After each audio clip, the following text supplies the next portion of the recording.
قادیانی لوگ جب کسی بندے کو اپنی تبلیغ کر رہے ہوتے ہیں تو جب دیکھتے ہیں نا کہ یار یہ بندہ بہت سی ہماری باتوں کے جوابات بھی دے رہا ہے، جب بات نہیں بنتی ہوئی نظر آتی نا ان کو، تو ایک ہتھ کنڈا یہ بھی استعمال کرنے کی کوشش کرتے ہیں، کہتے ہیں دیکھو بھائی ٹھیک ہے تم ابھی میری بات نہیں مان رہے نا، تو ایسے کرو کہ تم نا استخارہ کر لو، استخارے پہ تو تمہارا یقین ہے نا کہ اللہ تعالیٰ جو ہے وہ تمہیں جو صحیح بات ہے اس کی طرف رہنمائی کر دے گا، تو تم استخارہ کرو۔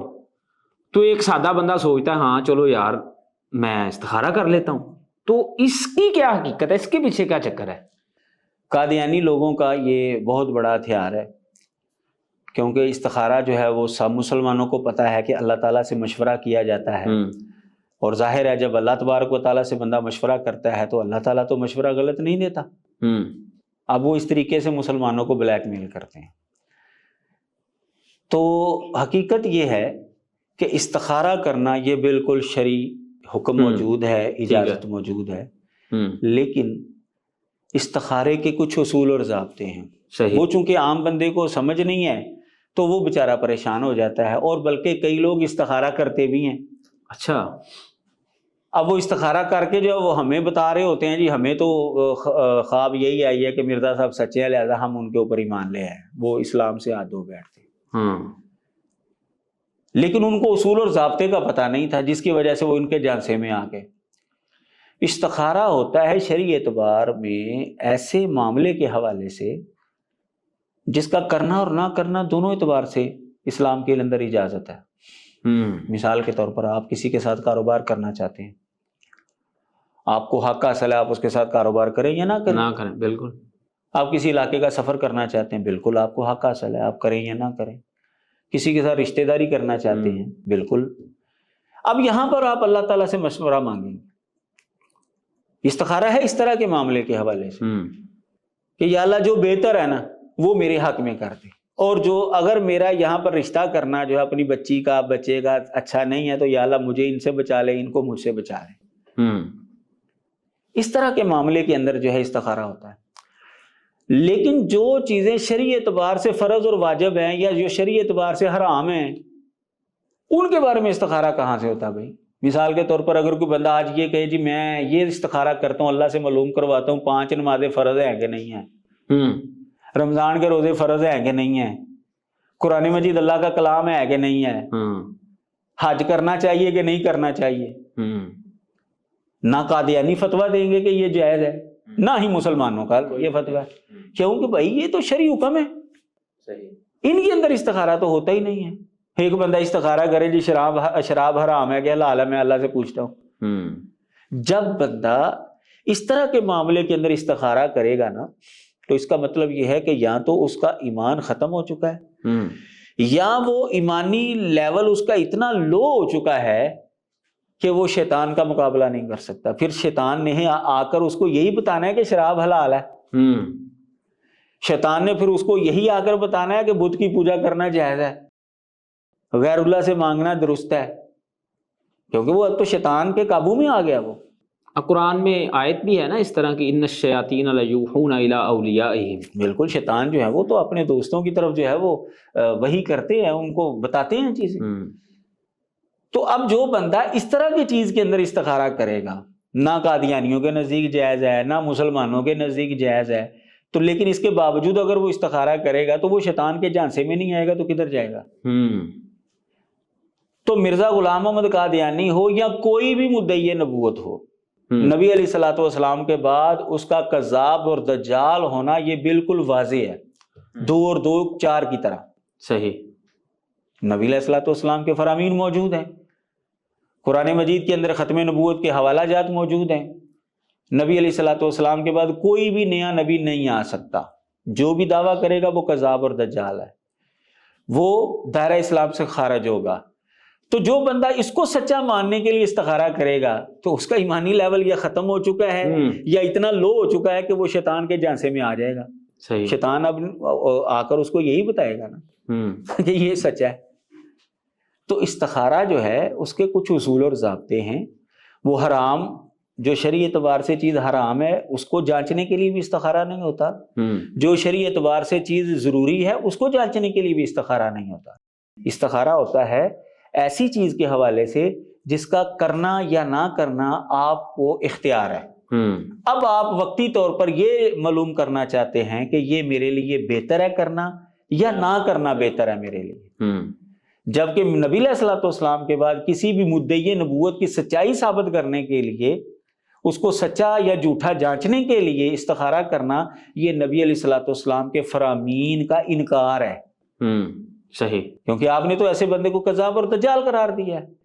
تو یہ ایسے ہی ہے جیسے کوئی بندہ جوئے کے حرام یا حلال ہونے کے اوپر استخارہ کرے، یا زنا کے حلال یا حرام ہونے کے اوپر استخارہ کرے، یہ بالکل اسی طرح ہی ہے۔ صحیح۔ دوسرا پوائنٹ یہ ہے کہ مرزا غلام احمد قادیانی جو ہے نا وہ عجیب و غریب ذہنیت کا مالک تھا۔ وہ کبھی کچھ کہتا تھا، کبھی کچھ کہتا تھا، وہ یعنی وہ وقت کے اوپر آ کر نا وہ گرگٹ کی طرح رنگ بدلتا تھا، وہ کچھ بھی کہہ سکتا تھا۔ صحیح۔ پہلے وہ کہتا تھا کہ میری سچائی کے اوپر تم استخارہ کر سکتے ہو، ٹھیک ہے، لیکن بعد میں اس نے استخارہ سے روک دیا لوگوں کو، کہتے ہیں میری سچائی کے لیے استخارہ نہیں کرنا تم نے۔ اچھا، اس نے خود روکا ہے؟ خود روکا ہے۔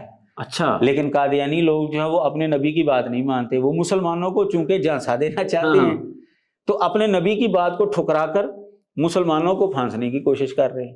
صحیح۔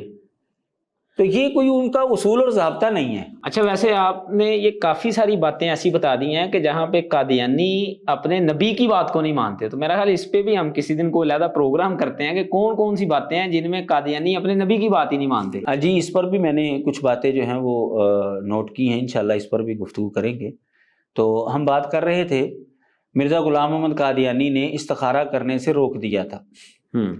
یہ مرزا قادیانی نے 1907 میں ایک بندے کو جو ہے وہ خط لکھا، اس کے اندر کہتا ہے، اس نے مطلب یہ سوال کیا کہ میں آپ کی سچائی پرکھنے کے لیے استخارہ کروں کہ نہ کروں، تو مرزا قادیانی نے یہ بات کہی اسے، ایک وقت تھا کہ ہم نے خود اپنی کتاب میں استخارہ لکھا تھا، کہتا ہے ایک وقت تھا میں نے خود لکھا تھا کہ بھئی میری سچائی کے لیے استخارہ کرو، کہ لوگ اس طرح سے کریں تو خدا تعالیٰ ان پر حق کھول دے گا، مگر اب استخاروں کی کیا ضرورت ہے جب کہ نشانات الہی بارش کی طرح برس رہے ہیں اور ہزاروں کرامات اور معجزات ظاہر ہو چکے ہیں، کیا ایسے وقت میں استخاروں کی طرف توجہ کرنے کی ضرورت ہوتی ہے؟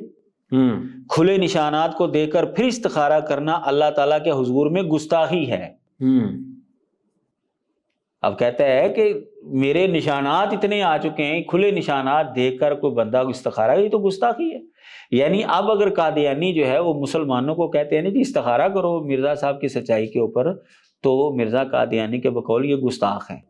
ان کو چاہیے مرزا قادیانی کے نشان ہمیں بتائیں، مرزا قادیانی کی سچائی کے دلائل ہمیں بتائیں، استخارے کی طرف نہ لگائیں گے، اور اس کی سچائی کے اوپر یہ بات کرنے کے لیے تیار نہیں ہوتے۔ تو مرزا قادیانی لکھتا ہے، کیا اب جائز ہے کہ کوئی شخص استخارہ کرے کہ اسلام کا مذہب سچا ہے یا جھوٹا؟ وہی مثالیں جو میں نے آپ کے سامنے پیش کی ہیں کہ جو شرعی اعتبار سے چیزیں لازم ہیں یا شرعی اعتبار سے حرام ہیں ان کو پرکھنے کے لیے استخارے نہیں ہوتے۔ کہتا ہے، کیا اب جائز ہے کہ کوئی شخص استخارہ کرے کہ اسلام کا مذہب سچا ہے یا جھوٹا، اور استخارہ کرے کہ حضرت صلی اللہ علیہ وسلم خدا تعالیٰ کی طرف سے سچے نبی تھے یا نہیں تھے؟ اس قدر نشانات کے بعد استخاروں کی طرف توجہ کرنا جائز نہیں ہے۔ کہتا ہے میرے نشانات تم لوگوں کو اب بتاؤ اور لوگ دیکھیں میرے نشانات، اب استخارے کی کوئی ضرورت نہیں۔ اب کہتا ہے میری سچائی ثابت ہو چکی ہے۔ یہ استخارہ اس وقت تھا جب میری سچائی ثابت نہیں ہوئی تھی، تو اس نے استخارے کو منسوخ کر دیا۔ لیکن اس کے باوجود قادیانی لوگ، چونکہ عام بندے کو پتہ نہیں ہے کہ مرزا قادیانی کا نظریہ کیا ہے، تو وہ عام بندے کو جو ہے وہ استخارے کی طرف لگا رہے ہیں۔ جب وہ بندہ استخارہ کرے گا تو ظاہر ہے وہ شرعی اعتبار سے ایک حرام چیز کے حوالے سے استخارہ کر رہا ہے، تو اس کا ایمانی لیول یا تو ختم ہو جائے گا یا وہ اتنا کمزور ہو چکا ہوگا کہ وہ شیطان کا مقابلہ نہیں کر سکے گا۔ تو قادیانی لوگ جو ہیں وہ صرف اور صرف سادہ لو مسلمانوں کو پھانسنے کے لیے یہ حرکت کرتے ہیں۔ نہ تو اسلام کے اندر ایسے استخارے کی اجازت ہے اور نہ ہی مرزا غلام احمد قادیانی نے اس کو باقی رکھا ہے، صحیح، اس نے بھی ان کو روک دیا ہے۔ اچھا استاد صاحب، یہ جو آپ بات بتا رہے ہیں کہ مرزا قادیانی نے خود کہا کہ استخارہ نہیں کرنا، اس کا حوالہ کیا ہے؟ مرزا قادیانی کا یہ بیان جو ہے نا اخبار البدر کے اندر شائع ہوا، جو کہ قادیانیوں کی اخبار ہے، یہ قادیان سے شائع ہوتا تھا۔ اس کا جو ہے صفحہ نمبر 2 ہے، 2 مئی 1907 کو جو شمارہ شائع ہوا تھا، اس کے صفحہ نمبر 2 پر جو ہے یہ مرزا قادیانی کا بیان ہے، اور ملفوظات جس کے اندر مرزا قادیانی کے اقوال انہوں نے جمع کیے ہیں قادیانیوں نے، اس کی جلد نمبر 5 ہے، صفحہ نمبر 216 ہے اور 217 ہے۔